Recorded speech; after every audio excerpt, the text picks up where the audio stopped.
It was Shuas night, Yiddish Levi, at 3 o'clock in the morning, and they were having a Torathon, Shuas night. So the rabbi gets up to speak at 3 o'clock in the morning, and there's one guy left. So the rabbi says, thank you very much for staying. He says, I have to stay. I'm the next speaker. I know, but I'm going to bring them all in. So Sprecher means a speaker. Today's topic will be the Bob Dylan song, Knocking on Heaven's Door. Actually, his name is Reuven Zimmerman, who came to the Asper Yeshiva in 1971. Reuven Zimmerman, and he wrote the song Knocking on Heaven's Door. And that's where I got my shiur from. I was teaching, I'm not that old, in 1971. I was only 21. But anyway, he inspired me to give this shiur, knock, knock, knock, knocking on heaven's door. But before we begin the shiur, Rabbi Richmond mentioned mother-in-laws. So, did you write that song too? No. What's a mother-in-law sandwich? I know that. Cold shoulder and tongue. Thanks to Rabbi Yaakov Goldman. Get it? Cold shoulder and tongue. Okay. Knocking on heaven's door. What do I mean by that? You take a look at your sheets, Masechta Brachot. Masechta Brachot, a fourth statement by Rabbi Elazar. I have it underlined in yellow. It says a fourth statement by Rabbi Elazar. Omer Rabbi Elazar, Miyom Shechara Bet HaMikdash. From the day that the temple was destroyed. Now, how could we mourn about something that took place 1947 years ago? Anybody else? How could I mourn? I never saw the temple, Shalom. Did you ever see the temple? I never saw the temple. So am I crying over something that I never experienced, that hasn't been here for close to 2,000 years? The answer is, imagine that your parent is homeless. Our beloved parent, with a capital P, has been homeless for 1947 years. If that doesn't make you cry, I don't know what will. Our beloved parent, HaKadosh Baruch Hu, has been homeless for 1947 years, and all the current problems that we have, from the abomination, Iran, Abu Mamzer, all of those problems are a direct result of what? Of our parent being homeless. Yeah. So that's what I'm not crying about them 2,000 years ago. All of Atzarot today, we're crying because HaKadosh Baruch Hu has been homeless for almost 2,000 years. And what are we going to do about it? And how can we make him unhomeless? So perhaps if we study this Gemara, perhaps we can find a way. I'm knocking on heaven's door, and God will say it's about time. So a fourth statement by Rabbi Elazar. See the underline in the yellow there? Omer Rabbi Elazar, B'yom Shechara Bet HaMikdash. From the day the temple was destroyed, on top of the page, Ninalu Sharei Tfilah. The heavenly gates of prayer are locked. Wow. How do I know? Shenemar. There's a pasuk in Eicha. There's a pasuk in Eicha. Gam ki ezak v'ashaveya Satam Tefilasi. Though I would cry out and plead, he shut out my prayer. See footnote 7, the book of Lamentations. Jeremiah here speaks of the period of the Churban. Now if you look at footnote 7, God surely continues to answer our prayers after the temple's destruction, but he does not answer us quickly or as readily. We must figuratively knock on what? On the heavenly gates before what? Our prayers are answered. So we have to be knocking on heaven's door. But back in the Gemara on the right side on top, so Gam ki ezak, even though I would cry out and plead, he shuts out my prayer, says Eicha, v'afa pi sheshari tefillah ninalu, but even though the gates of prayer have been locked since the Churban because God is homeless, sharei dima lo ninalu, the gates of tears have never been locked. Shenemar, there's a pasuk where? In Tilim. There's a pasuk in Tilim. Hear my prayer, Hashem. Give ear to my outcry. To my tears be not silent. That's a pasuk in Tilim. Which paragraph plus? Footnote 8. See footnote 8? Psalm 39, verse 13. You have that on the right side. The latter part of the verse does not say, to my tears be not blind, but to my tears be not silent. This demonstrates that God sees our tears in any case. We need only to pray that He what?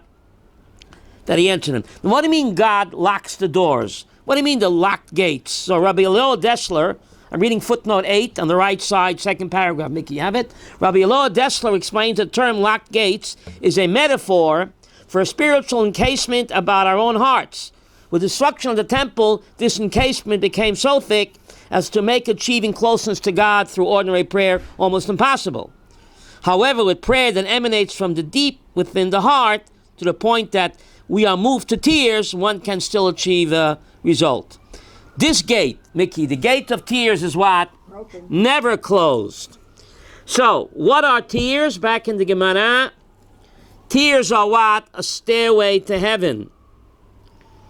The tears are the bleach that washes away our sins. So back in the Gemara, on the right side, another statement dealing with barriers between God and His people since God became homeless. Rava would not declare a fast on a cloudy day. Why not? Why would Rava not declare? Because the pasuk in Eicha, again, you walled yourself in with a cloud so that prayer cannot pass. So look at footnote 9. It's in Lamentations. The verse indicates that clouds are a sign that our fasting and prayer will not be received. Why? We're going to see why. So what We're going to see why. Asra B'Tevet. It's in the winter. It's What? cloudy. It's cloudy. Asra B'Tevet. Okay. In the winter. We'll see. The Gemara returns back in the Gemara. The Gemara returns to Rabbi Elazar's statements. You with me, Dina? Yeah. V'omer Rabbi Elazar. Miyom shechorav bet hamikdash nifsika choimas barzel ben Yisrael laviem shebashamayim. Since the day that the temple was destroyed, the iron curtain, before Winston Churchill said it, the Talmud said it, Shalom, an iron curtain has separated between Israel and the Father in heaven. Shenema, how does the Gemara know that? There's a pasuk in Ezekiel. God says, "Va'ato kach lecha machvas barzel, v'nasata oisa kir barzel, beincha ubein oir." God is speaking to Ezekiel, and as for you, take for yourself an iron pan, and place it in an iron wall between yourself and what? And the city. What do we mean here? Footnote 10, Mickey. You have footnote 10, Ezekiel 10. God commanded Yecheskel to create a symbolic Jerusalem by engraving the outline of the city on a clay brick. He then ordered him to place an iron griddle between himself and the brick, symbolizing an iron curtain that separates between God and His city. You hear this? Yep. Now look at the next paragraph in the brackets there. The Maharsha notes an apparent contradiction between our Gemara and Yeshua ben Levi Psachim, that even an iron curtain does not constitute a separation between what? Israel and His Heavenly Father. So Maharsha answers that our Gemara refers to our requests, which are no longer well received. Yeshua ben Levi refers to our words. What does that mean? If we have an iron curtain, Reuven, let's pack up and go home. It's all over. What's the Gemara mean, Levi? Close the yeshiva. There's an iron wall separating between us and God. So what are we all about here?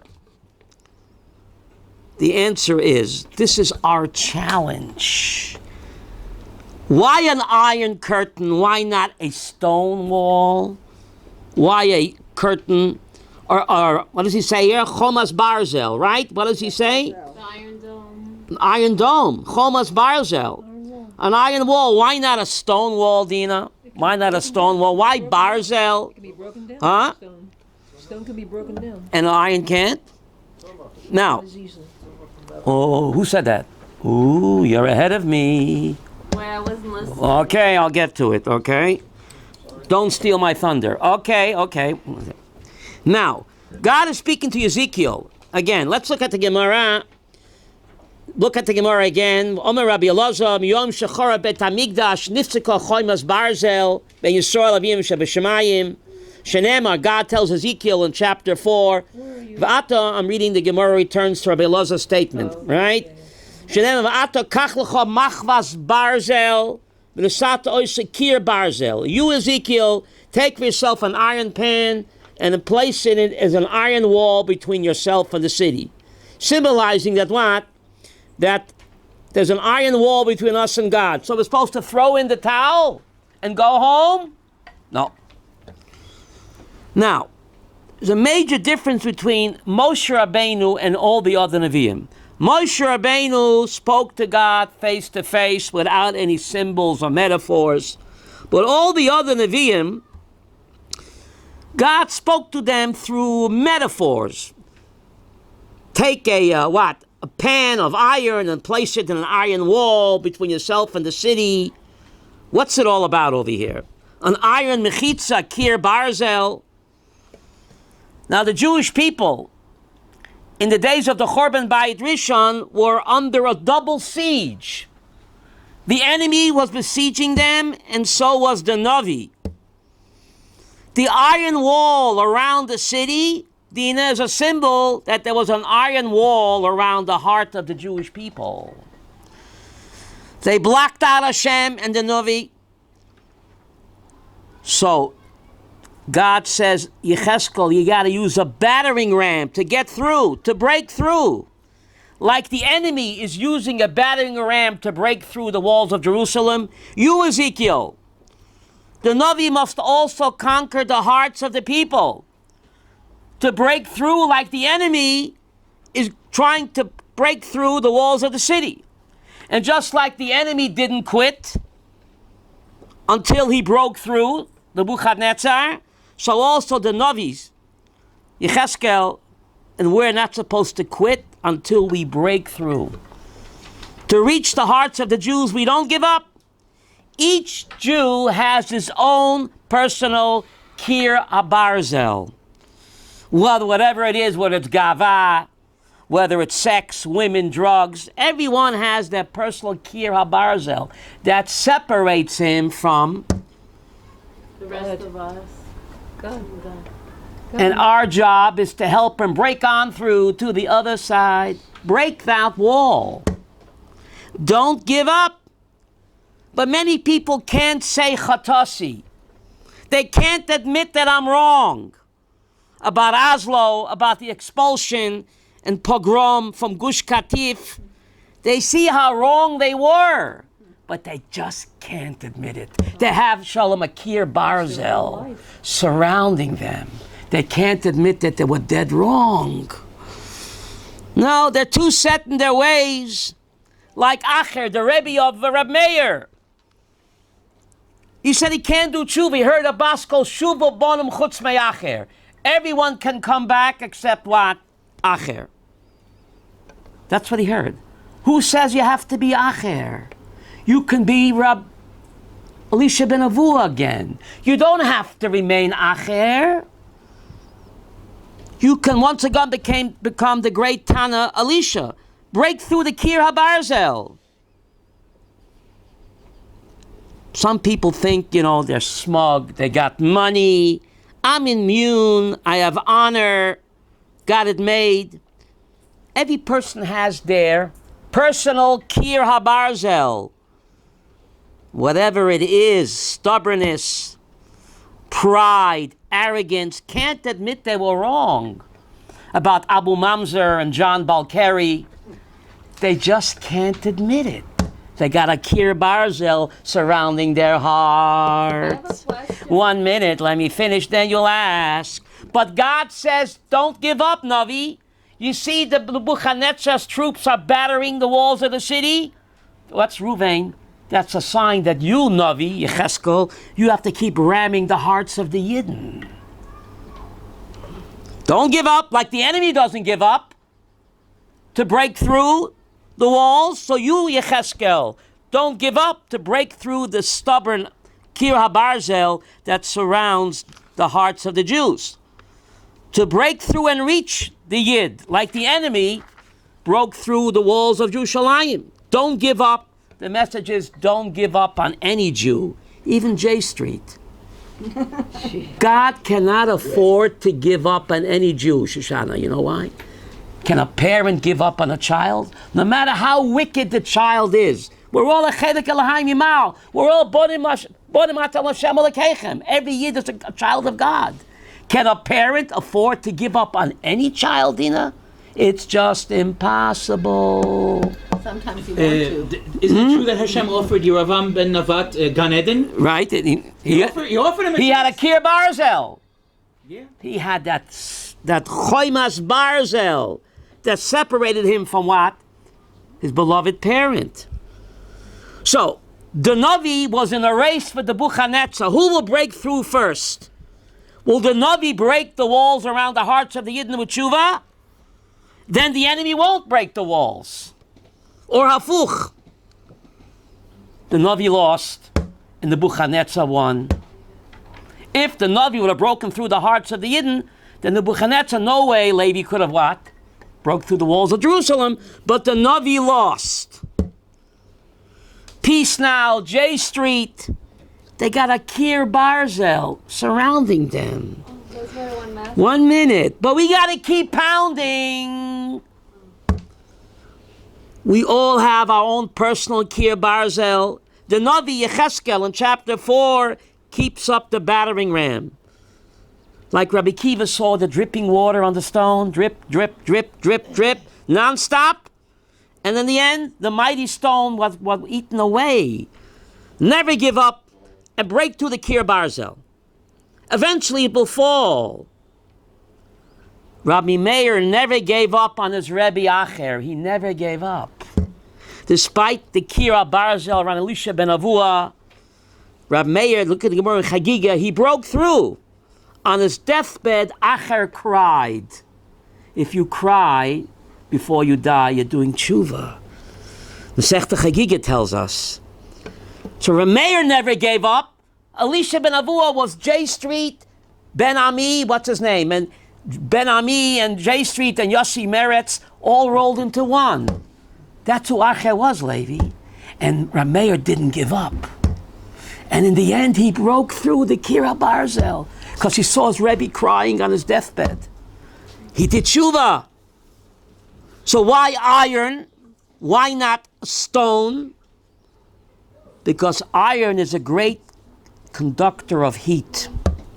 Unlike an oven, you heat up one end of a stone, will the other end get hot? No. No, but an iron, you heat up one end and it gets hot on the other end. When the Navi is hot, Kach locho machvas barzel, God tells him, Yecheskel 10:4. He can warm up the hearts of the Jews. Don't despair, don't give up. Despite the Kir Barzel, if we're hot, and we can heat up the others as well. When you're hot, you're hot. So the iron curtain that's between us and our Father in heaven, Mickey, it's not a punishment. It's an opportunity. It's a challenge for us to warm each other's hearts through chesed and ahavas chinam. And that warmth will spread until eventually the iron wall will collapse and come down, allowing Mashiach to enter. So it's a challenge for us. God put up the Kir Barzel for us to what? Smash it through. When the going gets tough, The tough gets going. or they go shopping. Toying, right? So, what's the challenge for us? To remove the Kir Barzel, it's not through hatred. It's through Havas Chinam. They're never verblunget. They don't know better. They're brainwashed by Western pagan cultures. They're never, the Chazoni said in Yoredeya 13, that all of these so-called Rishoyim Yidden have a din tinuk shenishba beina akum. The Chazonish was very Haredi. And he said in Yoredeya 13 that all of these so-called wicked Yidden, it's a nebech, they're tinuk shenishba beina akum. Their mind has been captive by Israel TV. Nebech. But what about the Erev Rav? What? The Erev Rav. What about the Erev They're Rav? also among I us. don't know. No, I mean, She has What? a question. there are also rapists and murderers, and I don't know. No, if someone's a rodef, that's another story. I'm not talking about a rodef. Their mamish so verkrumped because what have been Western pagan culture values? That's what they've been indoctrinated. So our job is to deprogram them But then- or warm them up, to heat them up, to break through the iron wall that surrounds every Jew's heart to a certain degree.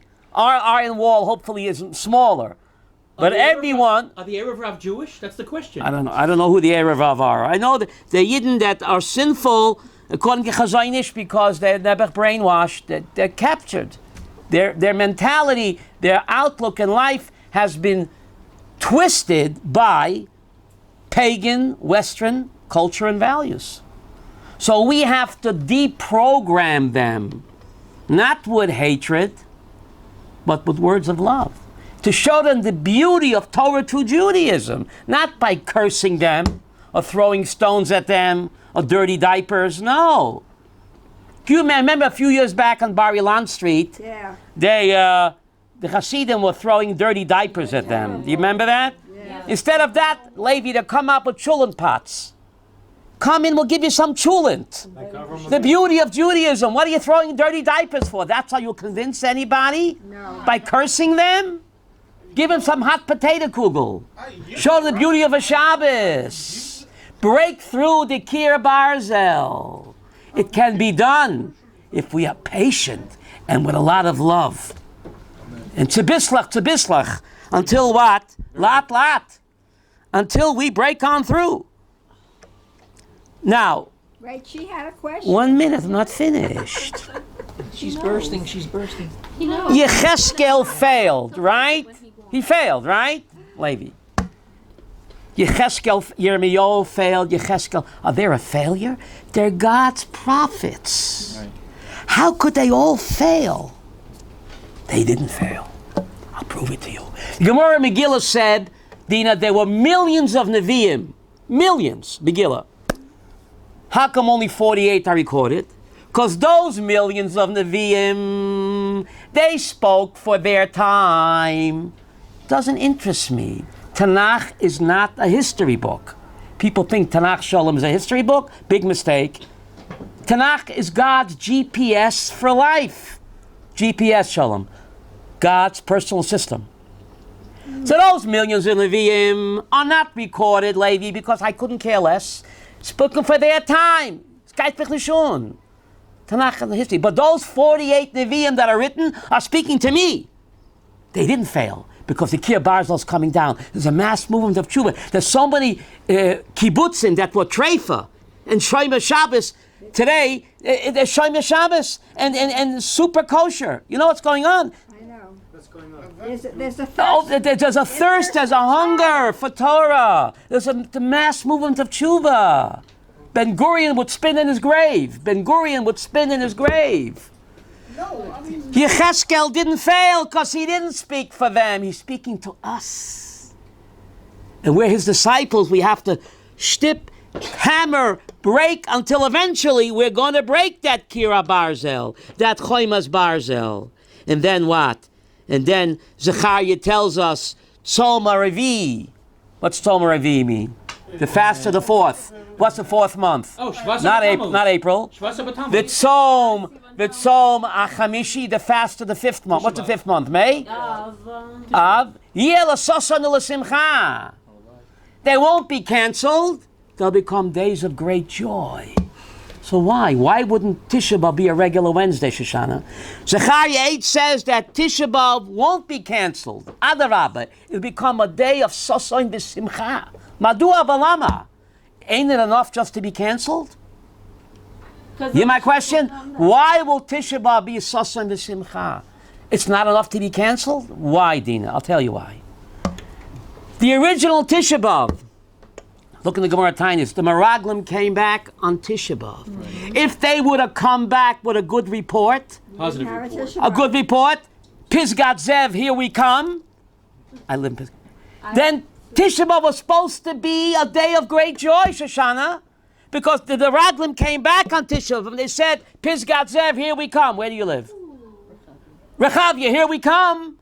Then Tisha B'Av was going to be a day of joy when the Yidden moved to Eretz Yisrael b'simcha. But Nebuch, the Meraglim came back with a negative report. So Tisha B'Av was supposed to be a day of great joy became a day of great sadness. But the Mashiach comes, will break through the Kir HaBarzel. So Tisha B'Av, Rabbi Yaakov Goldman, will become what? Why will it become a Yontiv? That's plan A. It's supposed to be a Yontiv. We'll receive Eretz Yisrael with joy and simcha. We'll forget about Borough Park, hopefully. So Tisha B'Av will once again assume its original status of a day when the Yidden should have conquered Eretz Yisrael b'simcha. So we're 3,300 years late, but better late than never. So hopefully, if not this year, then next year, we'll be knocking on heaven's door. We'll break on through to the other side and tear down the Kir HaBarzel, and then Mashiach will come. Amen. You have a question? My question is this: why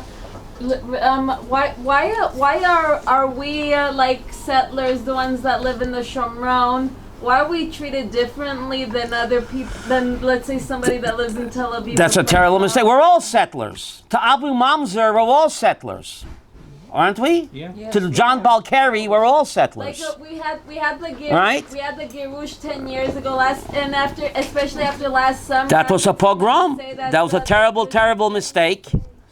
Yeah. But Mashiach will come, Levi. Zechariah said Mashiach will come ala chamor. What about a Volvo? Cadillac, Lexus. Mashiach is going to take a chamor, get real. It's a dugma. Mashiach will come ala chamor. You ever see a chamor? Where I teach in Har Tzion, I see many chamor, one riding the other one.